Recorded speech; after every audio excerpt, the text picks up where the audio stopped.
This is a brief just explanation of the case one that's due. Case one is due normally. It's going to be due on a Sunday night because this week was a little weird. We can get it in a couple days after that if necessary. Case one is having you really look at a different way of thinking of an organization and through its purpose. You will connect the readings of chapters 1 through 3, the discussions that you either had online or in our face-to-face class meeting on Thursday, and then also the article that was written on the 4 points to look at when we look at the purpose of an organization. As I've said before, really the core purpose of an organization is to make money. But we're going to go up kind of a little bit above that and say, what is its actual purpose? What is the why? Many times we focus on the what and the how, and when we focus on the what and the how, what the product does, how we do it, then we focus on cost and price. And that's not why people buy. People buy for hedonic, not utilitarian reasons, almost exclusively in most cases, because we overbuy for what we need and what we want, at least in our modern economy in the United States. So the concept here is the why. What is our purpose? Why do we exist? Yes, we exist because we have to make money, but what's a higher level purpose? And that's what this paper is having you consider.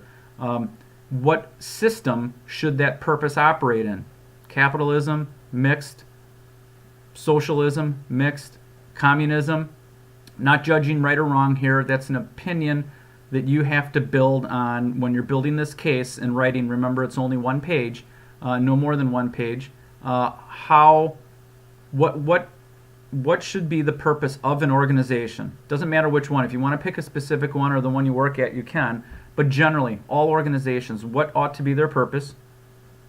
What system should it operate in? And what should that look like? The article hopefully will frame this a little bit better for you in building your argument on what the purpose of an organization should be and who it should serve. And again, there's no right or wrong answer here. You could say, I think it should be in a system of pure capitalism where we try to make as much money as we possibly can, and that money should go absolutely back to the owners because they took all the risk. Or you could say, I think it should be in a purely socialist country, a system where the purpose should be to serve those individuals that have their needs being met at cost only, so they barely make a profit, just enough to keep going. And so you're not taking advantage of any stakeholders or disadvantaging a stakeholder in the making of that profit.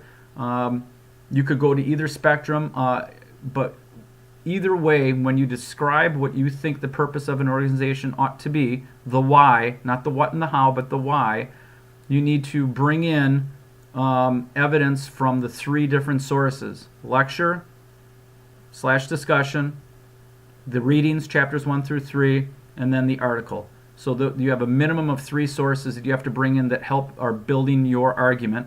And this will be a little bit difficult because it's abstract and it's subjective, and I understand that, but it's a way for you to start wrapping your mind around what is the purpose of an organization. And you might want to start with the organization that you work for.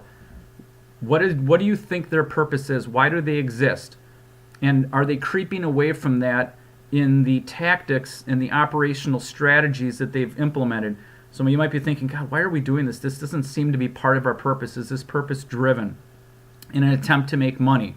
And so it makes you think about the economics of the business model, and then how they go about managing the economics of the business model, and then how they communicate that to the market through the why or what the purpose is. And if they don't, you might say, I think they ought to, and this is what it looks like. Or you can take a more general approach.